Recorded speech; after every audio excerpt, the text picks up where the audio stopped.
l'homme, il y a de plus en plus de condamnés pour délit d'opinion. Nous ne sommes pas en Russie ou au Venezuela, mais bien en France, dans la France de Montesquieu et de Montaigne. Parler librement, aujourd'hui en France, est devenu dangereux.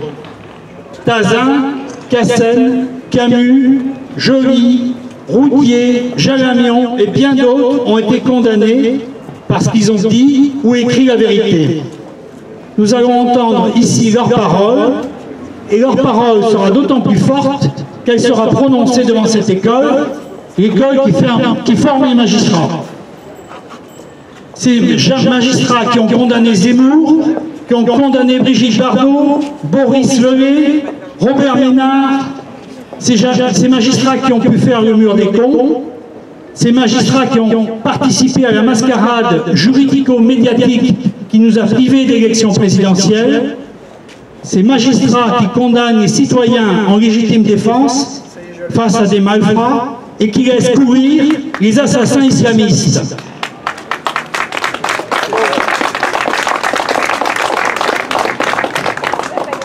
Tous les assassins islamistes étaient connus de la justice. Oui, cette justice qui a poursuivi Houellebecq, Charlie Hebdo, Rioufol et j'en oublie. Oui, il y a aussi les futurs poursuivis comme Marine Le Pen et Gilbert Collard, dont le Parlement a levé l'immunité parlementaire. Mais je vais donner la parole aux condamnés. Je vais vous les présenter rapidement. Karim Ouchik, qui nous invite, qui va arriver, il a eu un petit problème d'avion. Donc, président du Ciel, Souveraineté, Identité et Liberté. Merci Karim d'avoir organisé cette manifestation. Renaud Camus, que j'ai vu, qui est le président du Conseil national de la résistance européenne, est condamné. Christine Tazin, présidente de Résistance républicaine, condamnée elle aussi. Pierre Cassel, président de Riposte laïque, condamné. Richard et Olivier Roudier, président et porte-parole de la Ligue du Midi, condamné avec un S. Alain de Peretti, président de Vigilance Halal, docteur vétérinaire, n'est pas encore condamné. C'est un peu mouton noir ce soir. Il a un coup de peau, lui. Et François Galvert, président de la Meute. Pas condamné non plus, hein. Je promets de faire mieux. Bon, il fera mieux. Aussi, je voulais vous parler, et ils vont parler ce soir, de personnes qui ne sont pas là, qui n'ont pas pu venir. Elles parleront par la bouche d'autres personnes qui liront leur texte.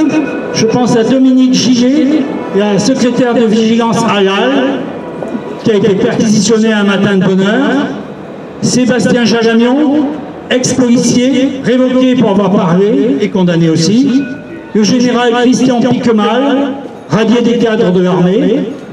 Et Thomas Joly, président du Parti de la France, condamné pour avoir publié la photo de la tête d'Ivan Cornora. Je ne sais pas si vous vous souvenez d'Ivan Cornora, ce chef d'entreprise qui a été décapité par son employé musulman.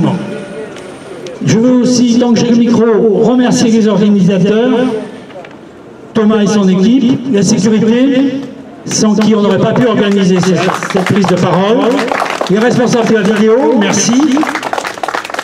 Et aussi, je remercie les militants qui vont nous recevoir après la manifestation, parce qu'on pourra aller discuter avec les orateurs après la manifestation. Si vous voulez le lieu de rendez-vous, il faut venir me le demander. Je donne tout de suite la parole à Christine Tazin.